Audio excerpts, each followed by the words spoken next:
I'm Nicole Auerbach. He's Joshua Perry. This is Rushing the Field. It's time for some stock up, stock down after an eventful Week 6. The team that we got to start off with beat the #1 team in the country for the very first time in program history. It's the Vanderbilt Commodores. Yeah, and Diego Pavia, I think, is the story of this game. Just looking at his stat line, he's 16 of 20 for 252 and 2 touchdowns. And you could see the emotion that he played with. But the idea was when the offense needed a play, he was a guy who was able to get them on track. He was able to get them to respond. And ultimately, that was the demise for Alabama. It is. And honestly, he's going to be an all-time college football legend. Not just what he did, but also what he said on the field afterwards. It was an all-time college football interview and moment. And really, this is huge for Vanderbilt because they came so close earlier in the season against Mizzou. They had a nice win over Virginia Tech, but they're able to break through and get a signature win for Clark Lee. Yeah, and I think that's what people need to understand about this iteration of Vanderbilt is the record is what the record is. We know what the history of that. These guys can play ball, right? Like, they are there to try to win games. It doesn't feel like a doormat team anymore. And so people shouldn't be surprised when they're able to compete with some of the better teams in the SEC. They also uprooted New Mexico State's coach and player and pulled off one of the biggest upsets we've seen in a long time. Nick Saban never had a loss like this, by the way. Ooh-wee. So we'll get to that in just a second when we get to stock down. Also stock up, Texas A&M. They get their 5th win in a row. Huge win over #9 Missouri that maybe isn't really the #9 team in the country, but this is a huge win for an A&M team that's really trying to build in Mike Elko's year 1. Well, they doubled up Missouri in yards, and I think that's the important thing right there. And watching the game flow, we do this thing in college football. We like to overreact to things. We knew that game was over because they kept showing the sideline. Luther Burden's one of the best players in the country is over there. He was dejected in the first half of that game. Like, you didn't feel like there was a path back for Missouri. And that's what I take away from the way that A&M was able to dominate that game. Yeah, no, Luther Burden was definitely alarming. The body language was really bad. He's supposed to be one of the best receivers in the country. Connor Wegman came back, by the way, as well.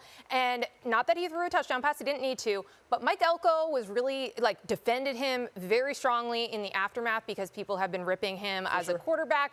But it looks like they have 2 good quarterbacks. Marcel Reed also has won them some big games. Yeah, I mean, it's a good thing to have, right? Because if your top quarterback's out, but then you get into that little drama, too, because I'm sure that both of them want to get their reps out there. All right, for the last team for stock up, I'm going to give you a little hint. Windiana. Oh, man. So if anybody is surprised by this, your own damn fault. Because Curt Cignetti tried to tell us all. He said, all I do is win. You can Google me. He said, we don't care about Purdue, nor do we care about Ohio State and Michigan. 2 teams that they have on the end of their schedule, by the way, this year. And quite frankly, wouldn't be shocked if they could pull off an upset in one of those games. Michigan trying to figure the things out, and Ohio State's got them the week before they have to play Michigan. This is a good football team. They're well coached. They play well in the trenches. They have a very efficient offense. Their defense likes to hit people.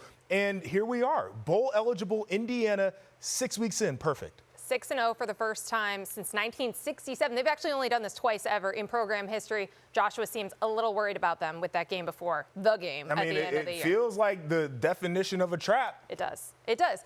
Congrats to the Hoosiers. Let's talk some negativity. It's time for stock down. There are a lot of fan bases and a lot of staffs that are probably in their feelings coming out of Week 6. And you got to start with Alabama, the #1 team in the country, coming off a huge win over Georgia.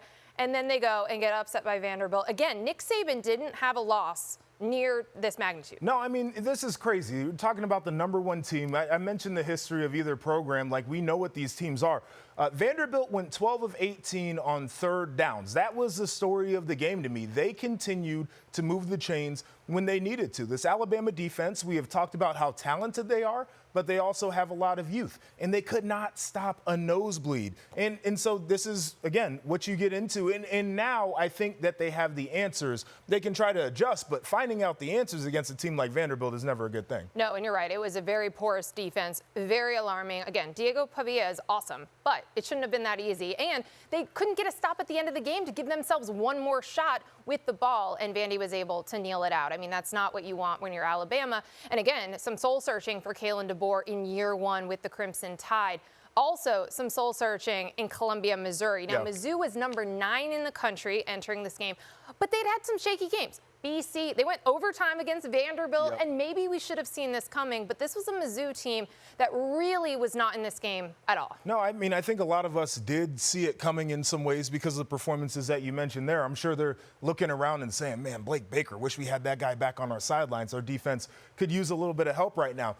We'll figure out exactly where this team falls in the pecking order. I don't think they're completely, terrible, but maybe they're in the 17 to 20 to 23 to 25 range, and certainly not a top 10 team. Right, and it's certainly not a playoff team. I mean, the system is set up that one loss is not supposed to be an eliminator, but it certainly felt that way, the way that this game went. And when you look at the rest of the schedule for Missouri, part of the reason I had them penciled in the preseason was because it felt like a very manageable schedule. And then now you don't really have opportunities to boost that resume down the stretch. And I just don't think they're playing well enough to do it. So that was definitely a surprise and a fascinating result. Last team for stock down. This was a Friday night result. Yes. UNLV loses their first game of the season to Syracuse. And I thought they were going to win this football game, and they certainly had opportunities to do it. First off, for UNLV, they had 108 penalty yards, which is going to put you out of a lot of games. You can't make those types of mistakes. But toward the end of the game, they got their hands on the football defensively numerous times and just couldn't complete the interception. It was almost like Syracuse was trying to give them away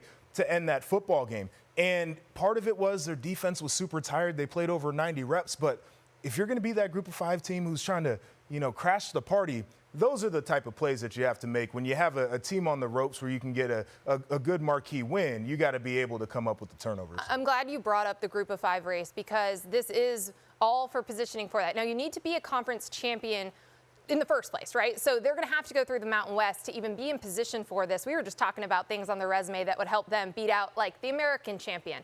But you also look in the Mountain West and you got to be a little worried about Boise State and what Ashton Jeanty is doing. He's leading the Heisman race for a reason. So not a great weekend for UNLV, and I think people are going to be really high on the Broncos coming out of this too. I don't know how you couldn't be. And you mentioned Ashton Jeanty, and he should be getting all the publicity right now for the way that he's playing.